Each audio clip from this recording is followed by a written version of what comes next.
केंद्र सरकार ने महात्मा गांधी राष्ट्रीय ग्रामीण रोजगार गारंटी अधिनियम माने मनरेगा को खत्म कर उसकी जगह वीबी जी राम जी 2025 बिल सदन में पेश किया है। केंद्रीय ग्रामीण विकास मंत्री शिवराज सिंह चौहान ने इसे लोकसभा में पेश किया है। वहीं विपक्षी पार्टियां इस बिल का विरोध कर रही है।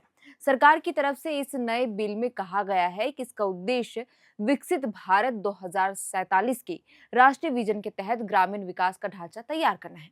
काम के दिनों की संख्या 100 दिन से बढ़ाकर 125 कर दी जाएगी। इस योजना के लिए केंद्र सरकार करीब 95,600 करोड़ रुपए खर्च करेगी। इस कदम से सरकार ग्रामीण आबादी को सीधे तौर पर फायदा पहुंचाना चाहती है। बता दें कि इससे पहले शुक्रवार यानी 12 दिसंबर को खबर थी कि सरकार मनरेगा का नाम बदलकर पूज्य बापू ग्रामीण रोजगार योजना रख सकती है, लेकिन तब सरकार का नोटिफिकेशन नहीं आया था और अब इसका नाम वीबी जी राम जी रखा गया, जिसका विरोध विपक्षी पार्टियां अब कर रही है। कांग्रेस सांसद प्रियंका गांधी इस बिल का विरोध करते हुए कहती हैं, महात्मा गांधी मेरे परिवार के नहीं हैं, मेरे परिवार जैसे ही हैं। पूरे देश की यही भावना है। कम से कम स्थायी समिति के पास इस बिल को भेजी। कई विधायक किसी की निजी महत्वाकांक्षा सनक और पूर्व ग्राहकों के आधार पेश नहीं होना चाहिए और ना ही पास होना चाहिए। इसके अलावा प्रियंका गांधी ने संसद में कहा कि सरकार योजनाओं के नाम बदलने में ज्यादा रुचि दिखा रही है, लेकिन जमीनी स्तर पर उनकी फंडिंग लगातार घटाई जा रही है। उन्होंने सवाल उठाया कि जब हर बार नाम बदलने पर नए बोर्ड दस्तावेज और प्रचार पर पैसा खर्च होता है, तो मजदूरों की मजदूरी बढ़ाने पर चुप्पी क्यों है।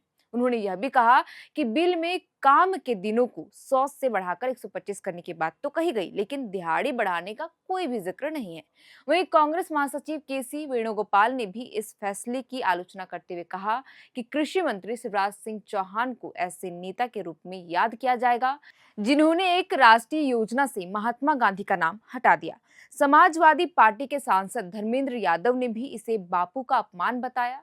बता दें कि यह विधेयक कृषि मंत्री शिवराज सिंह चौहान ने लोकसभा में पेश किया है और फिलहाल इस पर बहस जारी है। विपक्ष का कहना है कि जब तक योजना के मूल उद्देश्य मजदूरों के हित और राज्यों की भूमिका पर खुलकर चर्चा नहीं होती, तब तक इस तरह का बदलाव स्वीकार नहीं किया जा सकता। वहीं दूसरी तरफ शशि थरूर ने आगे यह भी कहा कि यह गंभीर मामला नहीं है, क्योंकि महात्मा गांधी राम राज्य और ग्राम स्वराज के बारे में हमेशा बात करते थे और उनके अनुसार राम राज्य तभी आएगा जब ग्राम स्वराज होगा। उन्होंने कहा कि भगवान राम का नाम कई अन्य संदर्भों में इस्तेमाल किया जा सकता है, लेकिन महात्मा गांधी का नाम हटाना गलत है। बहरहाल अब सवाल है कि आखिर मनरेगा को बदलने का फैसला क्यों किया गया और इसके पीछे क्या वजह है। तो हम आपको बता देते हैं, यह इसलिए भी महत्वपूर्ण है क्योंकि बीजेपी ने साल 2015 में मनरेगा को यूपीए सरकार की विफलता का जीता जागता स्मारक कहा था। अब सरकार इसे अपने तरीके से सुधार कर पेश कर रही है। नए बिल के तहत होने वाले सभी प्रोजेक्ट विकसित भारत नेशनल इंफ्रास्ट्रक्चर का हिस्सा होंगे, जो पीएम गतिशील मास्टर प्लान का उपयोग करके बनाया जाएगा। इसमें पानी की सुविधा, सुरक्षा पर विशेष ध्यान दिया जाएगा। राज्यों को खेती के मौसम में मजदूरों की कमी ना हो, इसके लिए भी 60 दिन पहले योजना बनानी होगी। अगर कोई राज्य किसी परिवार को काम नहीं दे पाता है, तो उसे बेरोजगारी भत्ता भी मिलेगा। तो ये तो हमने आपको पूरी बात बताई कि इस जी राम जी बिल 2025 के पेश होने के बाद विपक्षी दलों के नेताओं ने क्या कुछ कहा और क्यों मनरेगा का नाम बदलने का फैसला केंद्र सरकार ने किया। अब आपको बताते हैं कि मनरेगा योजना की शुरुआत कब हुई थी। कांग्रेस की अगुवाई वाली यूपीए सरकार में मनरेगा कानून आया था। यूपीए सरकार ने 2005 में तत्कालीन प्रधानमंत्री मनमोहन सिंह की अगुवाई में इसे शुरू की थी।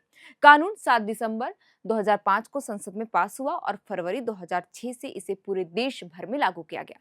शुरुआत कुछ चुनिंदा जिलों से हुई और धीरे धीरे यह पूरे भारत में फैल गई। उस समय गांव में काम की कमी के कारण लोग शहरों की ओर पलायन कर रहे थे और इस योजना का मुख्य मकसद गांव में गरीबी कम करना, बेरोजगारी दूर करना और लोगों को गांव में ही सम्मानजनक काम और कमाई देना था। यह भारत का एक मजबूत श्रम कानून है जो ग्रामीण लोगों को काम का अधिकार देता है। पहले की कई योजनाएं जैसे जवाहर रोजगार ग्राम योजना, संपूर्ण ग्रामीण रोजगार योजना को मिलाकर इसे नया और मजबूत रूप दिया गया और साल 2009 में इसके नाम में महात्मा गांधी जोड़ा गया। हालांकि अब नए बिल के आ जाने से पुरानी मनरेगा को पूरी तरह बदल देगा और 2005 का कानून पूरी तरह से खत्म हो जाएगा। नए बिल में काम के दिनों को 100 से बढ़ाकर 125 करने का प्रस्ताव रखा गया है, जैसे कि मैंने आपको शुरुआत में ही बताया। इसके अलावा इस बिल का फोकस जल संरक्षण, ग्रामीण बुनियादी ढांचे, जलवायु परिवर्तन से निपटने वाले कार्यों और आजीविका से जुड़े प्रोजेक्ट पर होगा। फंडिंग का तरीका भी बदल जाएगा। जो पहले केंद्र अनस्किल्ड मजदूरी का पूरा खर्च उठाता था, अब यह सेंट्रली स्पॉन्सर स्कीम होगी, जिसमें सामान्य राज्यों में 60 क्रमशः 40 और उत्तर पूर्व व हिमालय राज्यों में 90 क्रमशः 10 का अनुपात होगा। कृषि मौसम में काम पर रोक, बायोमेट्रिक और जियो ट्रेनिंग से निगरानी और पेमेंट तेज करने जैसे प्रावधान इस बिल में किए गए हैं। बहरहाल, मोदी सरकार द्वारा मनरेगा का नाम बदलने और रोजगार के दिनों की संख्या बढ़ाने का फैसला पश्चिम बंगाल जैसे राज्यों में होने वाले चुनाव को देखते हुए ही यह अहम माना जा रहा है और इस वजह से ही इस बिल में कुछ नए प्रावधान भी किए गए। तो फिलहाल के लिए इस वीडियो में इतना ही। आप देख रहे थे एरना और हमारा नाम है श्रेया रतन। बहुत बहुत शुक्रिया।